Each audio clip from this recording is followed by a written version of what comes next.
now dead. Their command and control of the Islamic Revolutionary Guard Corps is being decimated as we speak. Their ability to launch missiles and drones is dramatically curtailed, and their weapons factories and rocket launchers are being blown to pieces. Very few of them left. Never in the history of warfare has an enemy suffered such clear and devastating large-scale losses in a matter of weeks. Our enemies are losing in America. Masterful job they did in taking the country of Venezuela in a matter of minutes. That hit was quick, lethal, violent, and respected by everyone all over the world. After rebuilding our military during my first term, we have by far the strongest military anywhere in the world. And now we're working along with Venezuela and are, in a true sense, joint venture partners. We're getting along incredibly well in the production and sale of massive amounts of oil and gas, the second largest reserves on earth after the United States of America. We're now totally independent of the Middle East, and yet we are there to help. We don't have to be there. We don't need their oil. We don't need anything they have, but we're there to help our allies. Tonight, I want to provide an update on the tremendous progress our warriors have made in Iran and discuss why Operation Epic Fury is necessary for the safety of America and the security of the free world. From the very first day I announced my campaign for president in 2015, I have vowed that I would never allow Iran to have a nuclear weapon. This fanatical regime has been chanting death to America, death to Israel for 47 years. Their proxies were behind the murder of 241 Americans in the Marine barracks bombing in Beirut, the slaughter of hundreds of our service members with roadside bombs. They were involved in the attack on the USS Cole, and they carried out the countless other heinous acts, including the just horrible, bloody atrocities of October 7th in Israel. Something that most people have never seen anything like it. This murderous regime also recently killed 45,000 of their own people who were protesting in Iran. 45,000 dead. For these terrorists to have nuclear weapons would be an intolerable threat. The most violent and thuggish regime on earth would be free to carry out their campaigns of terror, coercion, conquest, and mass murder from behind a nuclear shield.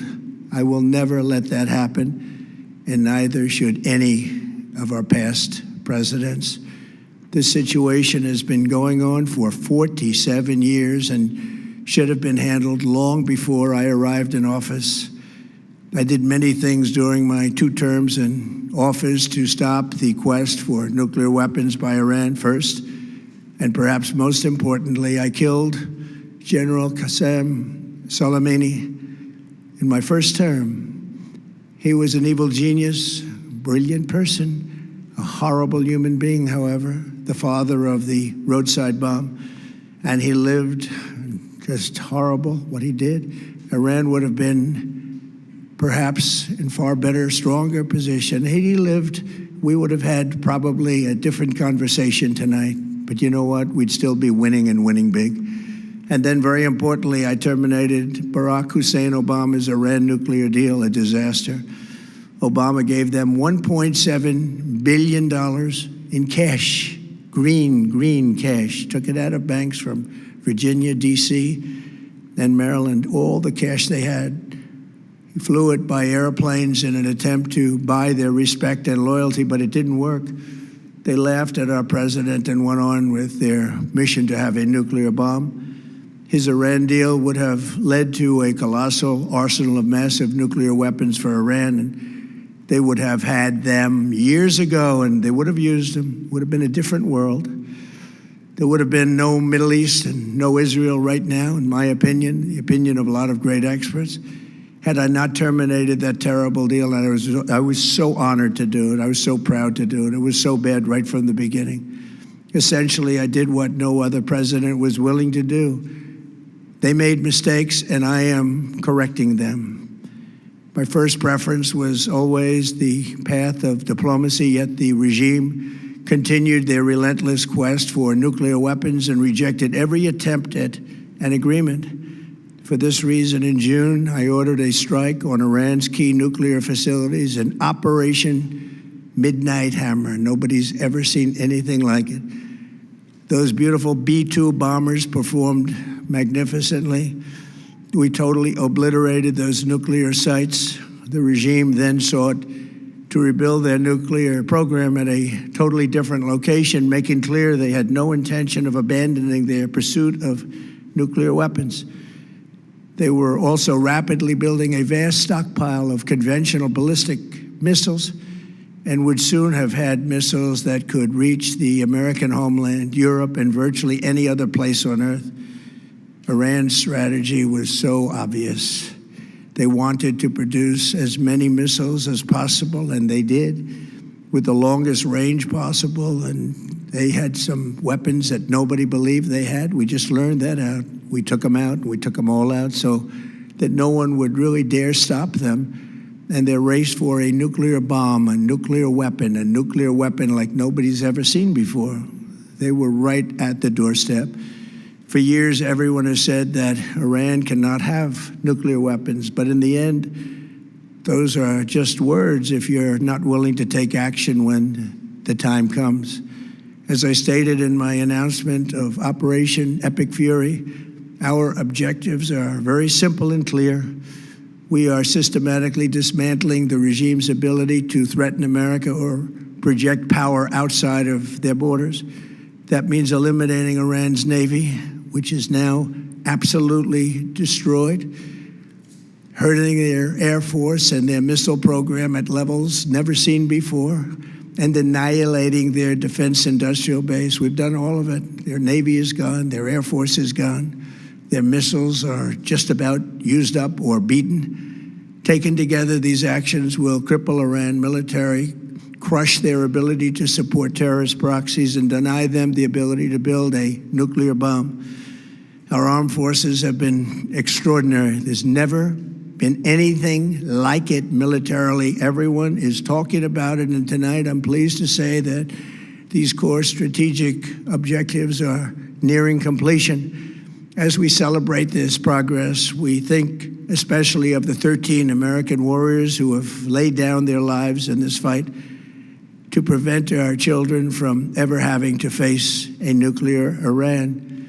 Twice this past month, I have traveled to Dover Air Force Base, and it's been something. I wanted to be with those heroes as they return to American soil, and I was with them and their families, their parents, their wives, their husbands.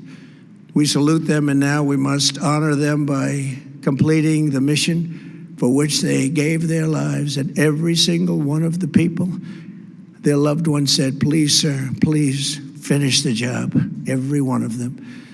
And we are going to finish the job, and we're going to finish it very fast. We're getting very close. I want to thank our allies in the Middle East, Israel, Saudi Arabia, Qatar, the UAE, Kuwait, and Bahrain.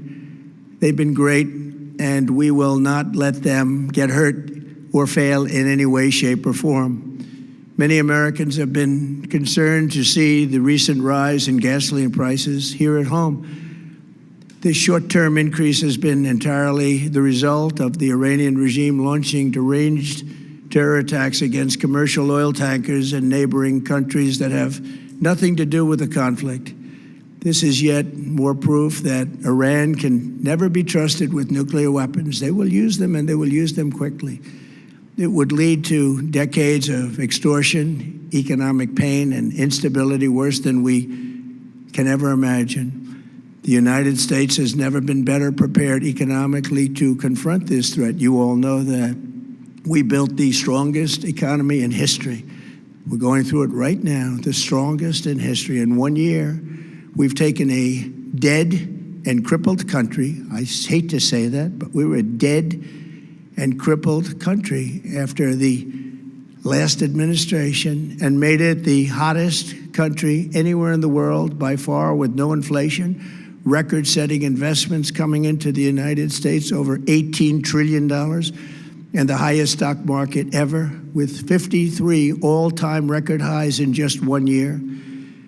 It all positioned us to get rid of a cancer that has long simmered. It's known as the nuclear Iran, and they didn't know what was coming. They've never imagined it.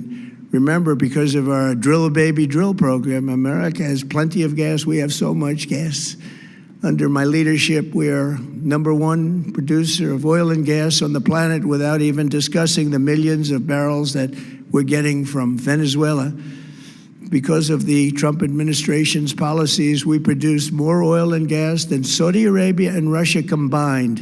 Think of that, Saudi Arabia and Russia combined. And that number will soon be substantially higher than that. There's no country like us anywhere in the world, and we're in great shape for the future. The United States imports almost no oil through the Hormuz Strait and won't be taking any in the future. We don't need it. We haven't needed it, and we don't need it. We've beaten and completely decimated Iran. They are decimated, both militarily and economically and in every other way. And the countries of the world that do receive oil through the Hormuz Strait must take care of that passage. They must cherish it. They must grab it and cherish it. They can do it easily. We will be helpful, but they should take the lead in protecting the oil that they so desperately depend on. So to those countries that can't get fuel, many of which refuse to get involved in the decapitation of Iran, we had to do it ourselves. I have a suggestion. #1, buy oil from the United States of America. We have plenty. We have so much. And #2, build up some delayed courage. Should have done it before. Should have done it with us, as we asked. Go to the Strait and just take it, protect it, use it for yourselves. Iran has been essentially decimated. The hard part is done, so it should be easy. And in any event, when this conflict is over, the Strait will open up naturally. It'll just open up naturally. They're going to want to be able to sell oil because that's all they have to try and rebuild. It will resume the flowing, and the gas prices will rapidly come back down. Stock prices will rapidly go back up. They haven't come down very much, frankly. They came down a little bit, but they've had some very good days over the last couple of days. We've done actually much better than I thought, but we had to take that little journey to Iran to get rid of this horrible threat. With our historic tax cuts, where people are just now talking about receiving larger refunds than they ever thought possible, they are getting so much more money than they thought. That's from the great big beautiful bill. Our economy is strong and improving by the day, and it will soon be roaring back like never before. It will top the levels that it was a month ago. I've made clear from the beginning of Operation Epic Fury that we will continue until our objectives are fully achieved. Thanks to the progress we've made, I can say tonight that we are on track to complete all of America's military objectives shortly, very shortly. We're going to hit them extremely hard over the next 2 to 3 weeks. We're going to bring them back to the Stone Ages where they belong. In the meantime, discussions are ongoing. Regime change was not our goal. We never said regime change, but regime change has occurred because of all of their original leaders' death. They're all dead. The new group is less radical and much more reasonable. Yet if during this period of time no deal is made, we have our eyes on key targets. If there is no deal, we are going to hit each and every one of their electric generating plants very hard and probably simultaneously. We have not hit their oil, even though that's the easiest target of all, because it would not give them even a small chance of survival or rebuilding. But we could hit it, and it would be gone, and there's not a thing they could do about it. They have no anti-aircraft equipment. Their radar is 100% annihilated. We are unstoppable as a military force. The nuclear sites that we obliterated with the B-2 bombers have been hit so hard that it would take months to get near the nuclear dust, and we have it under intense satellite surveillance and control. If we see them make a move, even a move for it, we'll hit them with missiles, very hard again. We have all the cards, they have none. It's very important that we keep this conflict in perspective. American involvement in World War I lasted 1 year, 7 months, and 5 days. World War II lasted for 3 years, 8 months, and 25 days. The Korean War lasted for 3 years, 1 month, and 2 days. The Vietnam War lasted for 19 years, 5 months, and 29 days. Iraq went on for 8 years, 8 months, and 28 days. We are in this military operation, so powerful, so brilliant, against one of the most powerful countries for 32 days. And the country has been eviscerated and essentially is really no longer a threat. They were the bully of the Middle East, but they're the bully no longer. This is a true investment in your children and your grandchildren's future.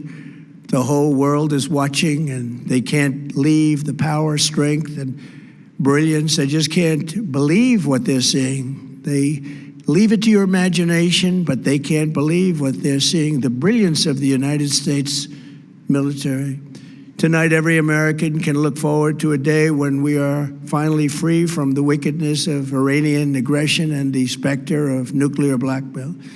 Because of the actions we have taken, we are on the cusp of ending Iran's sinister threat to America and the world. And I'll tell you, the world is watching. And when we do, when it's all over, the United States will be safer, stronger, more prosperous, and greater than it has ever been before.